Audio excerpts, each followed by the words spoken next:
Good evening and welcome to News 24. This is Sanjana Chaudhary with the top news of the day. Today is the first anniversary of the militant attack at Holy Artisan Bakery in Gulshan. People from all walks of life today solemnly made it to the Holy Artisan building to pay tributes to the victims this morning. Representatives of various political parties including Awami League, BNP, Jubo League, various civil societies and police personnel paid their respects by placing flower wreaths. Diplomats from different countries also paid their homage. Road Transport and Bridges Minister Obaidul Qadir said that the militants are not eradicated from the country, but they became very weak here. He also said on all to be involved with raids against militants. BNP Senior Joint Secretary General Ruhul Kabir Rizvi Ahmed said that the country has now become overpowered by extremists. He also said that all people should join the government to foil the plans of extremists.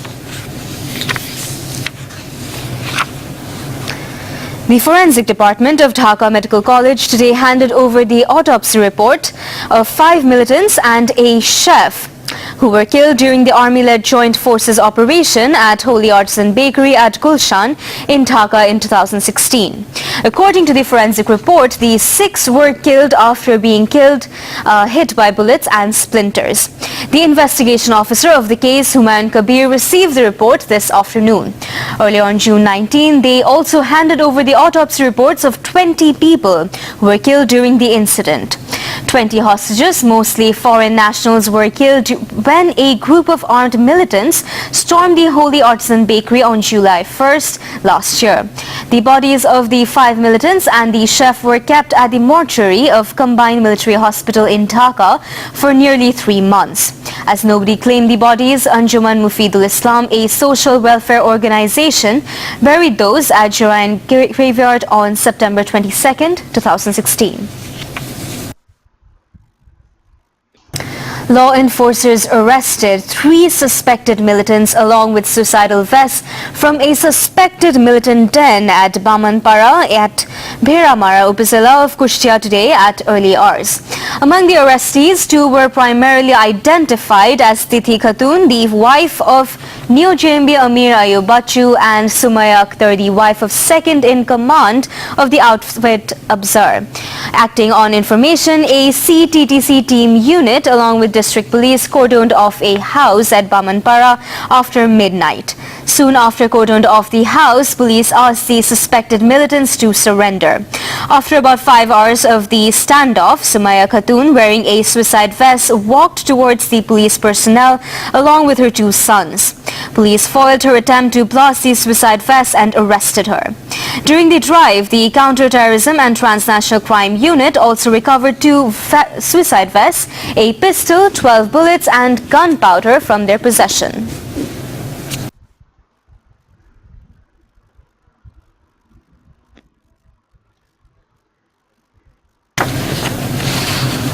Extensive areas of Kaluara, Juri and Borolekha in Maulavi Bazar have been inundated due to heavy rainfall and hilly downpour from the upstream.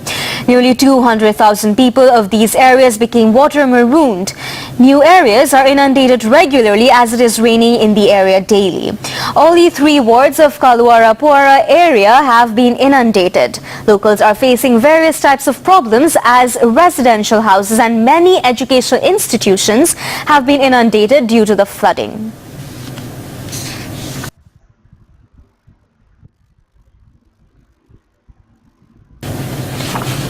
Meanwhile, the water level of the Tista River is flowing over 8 centimeters of the danger line at Dalia Point in Lalmonirhat.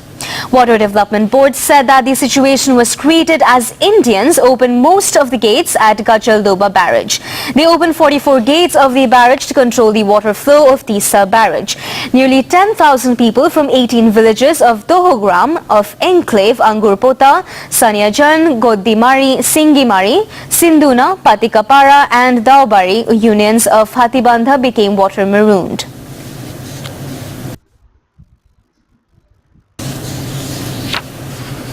US President Donald Trump said that years of strategic patience with North Korea have failed and it is now time for a determined response. During his remarks at the White House alongside South Korean President Moon Jae-in on Friday, Trump also vowed to strengthen the US-South Korea alliance. Trump also called on North Korea to choose a better path soon. Separately, Moon said that it was necessary to continue engage in dialogue with North Korean leaders. The South Korean president added that his country would pursue defense reforms and continue to build up the capacity to defend itself. Moon added that the North Korea issue was a top priority during the talks.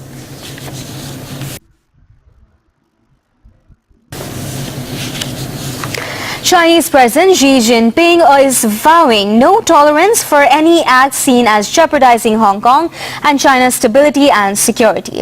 In his address during a swearing-in ceremony for Carrie Lam, the semi-autonomous Chinese region's chief executive, Xi pledged Beijing's support for the one country, two systems blueprint under which Hong Kong returned to Chinese rule in 1997. However, he said that Hong Kong had to do more to shore up security and boost patriotic education, apparently referencing pieces of legislation long delayed by popular opposition. And he warned that anyone threatening China or Hong Kong's political stability would be crossing a red line and their actions would be considered absolutely impermissible, words certain to concern those already wary of tightening restrictions on political life in the city. Meanwhile, Chinese President met with Hong Kong's new chief executive morning with shakes and talks. President Xi Jinping spoke with Chief Executive Carrie Lam shortly after the inaugural ceremony of the fifth-term government. Under Hong Kong's many constitution, the Basic Law, the financial hub is guaranteed its freedoms for at least 50 years after 1997. HKSR stands for the Hong Kong Special Administrative Region, which is run under one country, two systems formula, allowing wide-ranging autonomy.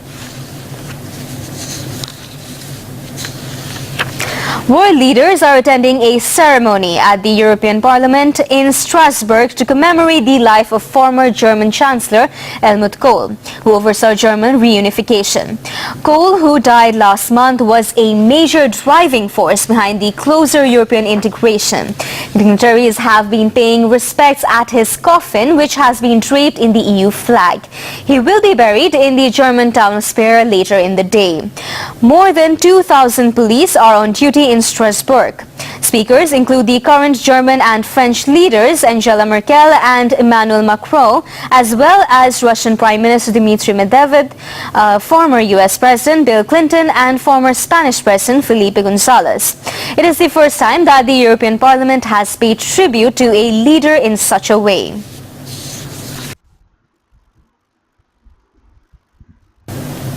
As national dailies announced on Saturday morning the launch of India's biggest ever tax reform in the 70 years since independence, countrymen remain divided about its impact on its economy and themselves.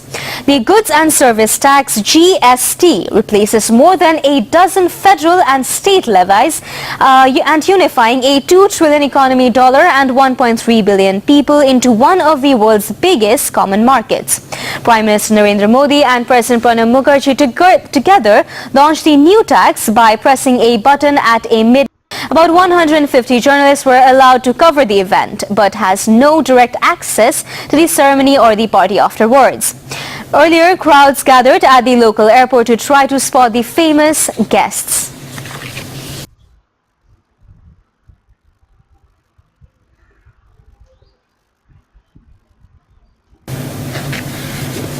That's all the news for today. Thank you for watching News 24. Please stay with us. Thank you.